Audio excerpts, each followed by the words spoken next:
sebagai suatu komunitas itu agar kita dapat memanfaatkan sumber daya yang kita miliki sama dengan komunitas-komunitas lainnya. Nah, ini digunakan kita dalam pengembangan ini adalah berbasis aset. Artinya kita harus memikirkan kelebihan yang kita miliki dari sisi positif. Jadi bukan dari sisi kekurangannya.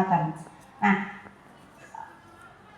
ini ada video singkat, Bapak bisa disambungkan ke video buat aja Pak. Nah, aset yang nomor 1 memang pemegang peran utama, pemegang terpenting. Jadi segala sesuatu itu ada pada manusianya. Bagaimana manusia itu bertindak. Oke. Nah, manusia yang kita miliki di sini, Bapak Ibu, pertama adalah kita sebagai tenaga pendidik. Kemudian yang kedua adalah tenaga kependidikan, BTU, Bapak Ibu yang di kantin dan seterusnya. Kemudian kepala sekolah, kemudian murid, orang tua murid, komite sekolah. Semuanya ini bisa kita manfaatkan atau kita ambil kelebihannya untuk kita jadikan sebagai aset atau kekayaan dalam kita mencapai tujuan pembelajaran kita gitu. Jadi suatu contoh murid biasanya kita hanya berpikir tentang kekurangannya saja. Oh ternyata murid contohnya ada di salah satu kelas yang muridnya itu ramai atau nggak pernah bisa berhenti gitu. Nah itu sebenarnya kalau kita bisa mengambil dari sisi aset, sisi positif, kita tidak akan hanya selalu mengeluh gitu. Termasuk saya gitu, terutama saya gitu. Mungkin murid ini kok sukanya berlari-lari begini ya, sukanya kok cerewet ngomong. Nah itu bisa kita ajak ngobrol-ngobrol, kita ajak dialog, kita minta kalau menurut kamu pembelajaran yang menyenangkan seperti apa. Nah dari obrolan-obrolan itu nanti kita bisa ambil untuk kita jadikan sumber bagaimana kita mengajar yang lebih menyenangkan untuk mereka. Dan dari itu, jika itu ide dari mereka, maka insya Allah mereka sendiri akan fokus saat pembelajaran itu.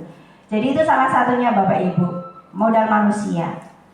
Kemudian orang tua, sebelum saya ke sini, kemudian orang tua itu saya sangat berharap untuk Ibu Wakak Kurikulum, Bapak Kepala Sekolah, kita mohon mungkin tahun depan itu melibatkan orang tua dalam pembelajaran, meskipun satu semester hanya 1 kali itu diprogramkan. Jadi tidak, kalau selama ini kan kita belum pernah, kita hanya ngobrol sama beliau bagaimana baiknya. Nah itu orang tua sebagai sumber belajar itu ternyata akan luar biasa berefek gitu.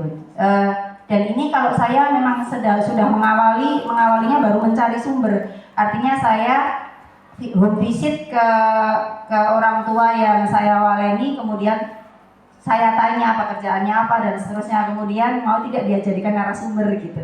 Jadi alangkah baiknya kalau setiap kelas itu mungkin wali kelas bisa berkomunikasi, ambil saja salah satu gitu, kemudian nanti kita bisa programkan di tahun depan untuk 1 semester meskipun hanya 1 kali menjadi narasumber.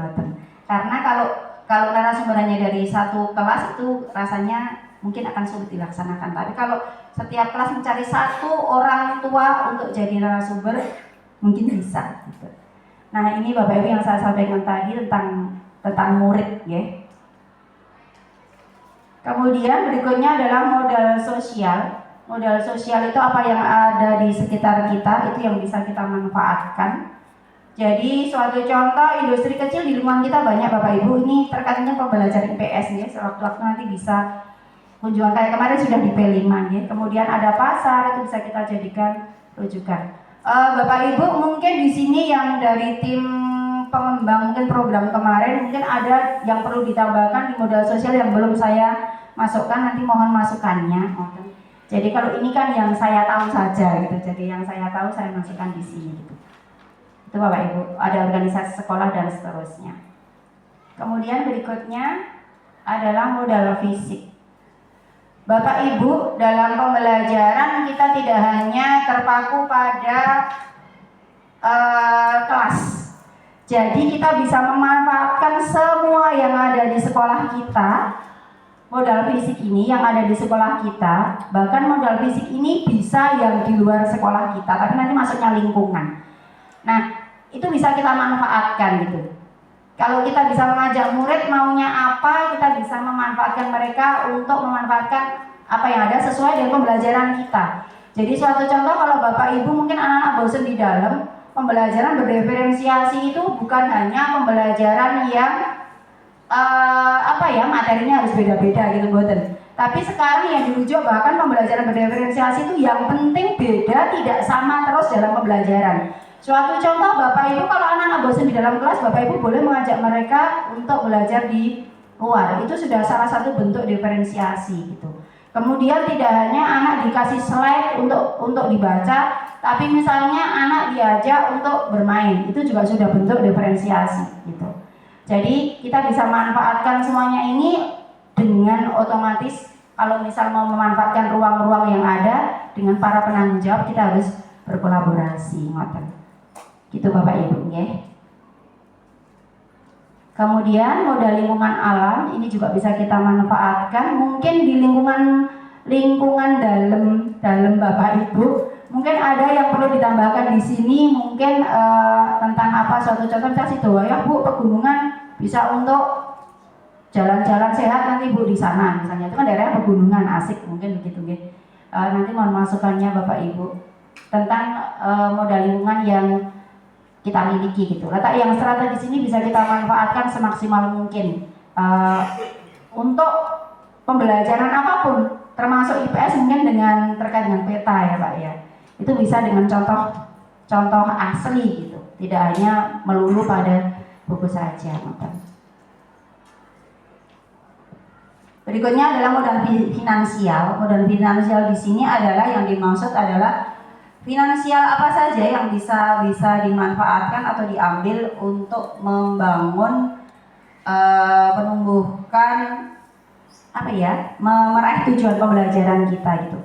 Ini bukan berarti uangnya yang kita gunakan boten Bapak Ibu, tapi ini bisa kita gunakan untuk anak-anak belajar. Suatu contoh, misal saya bisa bekerja sama dengan Ibu Siti di kantin kejujuran atau Bu Nani di koperasi siswa. Nah, itu anak-anak bisa dilatih di situ dalam hal macam-macam, termasuk kemandiriannya, kemudian literasi, numerasinya gitu.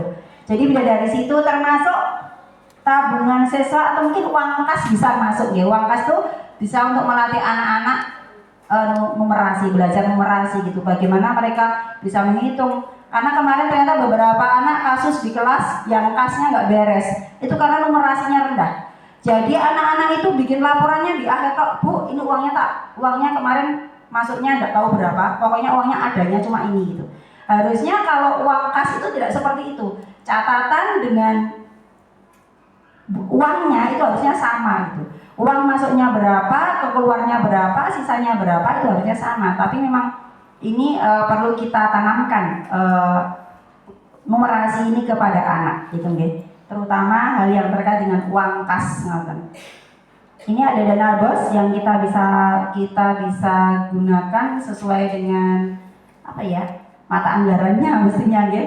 Kita bisa matur kalau suatu contoh Bapak Ibu guru, misalnya saya gitu nggih. Ini besok saya mungkin akan matur gitu ya.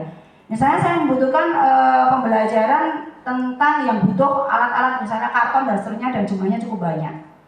Itu Bapak Ibu kalau tidak salah kita boleh nggih, Bapak Kepala Sekolah matur bendara bos gitu nggih. Boleh nggak menggunakan kertas yang ada di kantor misalnya seperti itu. Itu kan dari bos ya Bu Nadia nggih. Jadi itu saya rasa boleh ya Bu ya, kalau itu untuk kepentingan sekolah itu mungkin kita dengan matur dulu gitu. Jadi selama itu bisa masuk ke indeksnya, saya kira kita bisa kok matur menggunakan apa yang ada itu. Maten Bapak Ibu.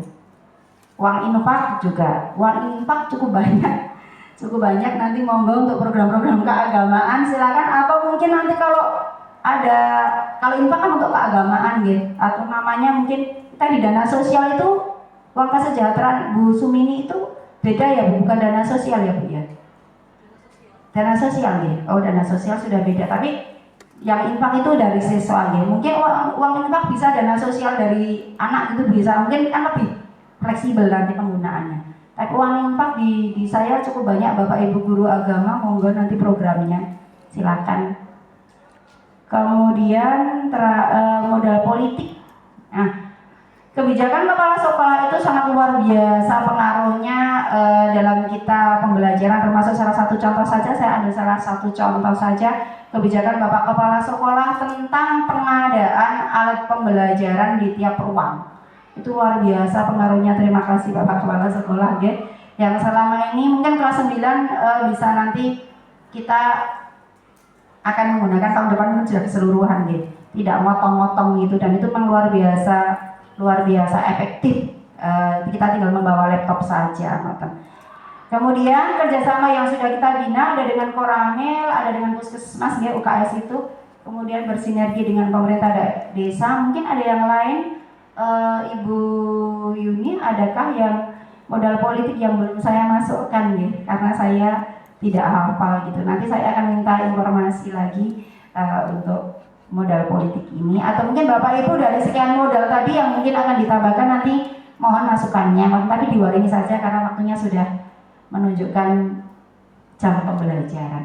Nah, ini yang terakhir Bapak Ibu tentang modal religius dan budaya. Ini kita di sekolah kita, toleransi antara warga sekolah, kalau saya amati cukup bagus, luar biasa, tidak ada yang saling mengejek agama dan seterusnya, semuanya bersinergi. Kemudian kita juga dekat dengan pesantren yang kita bisa manfaatkan suatu ketika mungkin yang ekstra tahfidz bisa bekerja sama ya Pak. Kemudian kita juga ada ekstra tahfidz untuk pendalaman mengajar Al-Quran untuk anak-anak, ada ekstra musik dan seterusnya, dan mungkin masih banyak lagi. Saya menunggu untuk dari berbagai Bapak Ibu pembina penanggung jawab, mungkin ada yang bisa saya masukkan di sini. Itu Bapak Ibu yang bisa saya sampaikan untuk masukan. Untuk masukannya nanti saya secara offline saja, ini harapannya Bapak Ibu, kita sebagai pendidik kita bisa memanfaatkan segala yang ada tanpa melihat kelemahan yang ada, agar kita bisa selalu berpikir positif bahwasanya kita itu bisa maju kok, meskipun adanya apa itu kita bisa berjalan dengan baik tanpa harus melihat bikin di opo gitu. Tapi kita itu bisa melakukan apapun yang ada itu dengan tujuan yang baik untuk kemajuan sekolah kita gitu. Itu tidak mudah, tapi bukan berarti tidak bisa, dan saya yakin pasti bisa gitu. Bapak Ibu, sekian dari saya untuk usulan nanti secara offline kemauan J. Demikian Bapak dan Ibu, apa yang saya sampaikan mudah-mudahan menambah wawasan untuk kita semua dan bermanfaat untuk kita semua. Sekian dari saya, sekali lagi terima kasih atas kesempatan, atas waktunya, atas kesediaannya. Mudah-mudahan kita semua diberikan perlindungan dan kebaikan oleh Allah Subhanahu wa Ta'ala. Amin. Sekian dari saya, terima kasih. Assalamualaikum warahmatullahi wabarakatuh.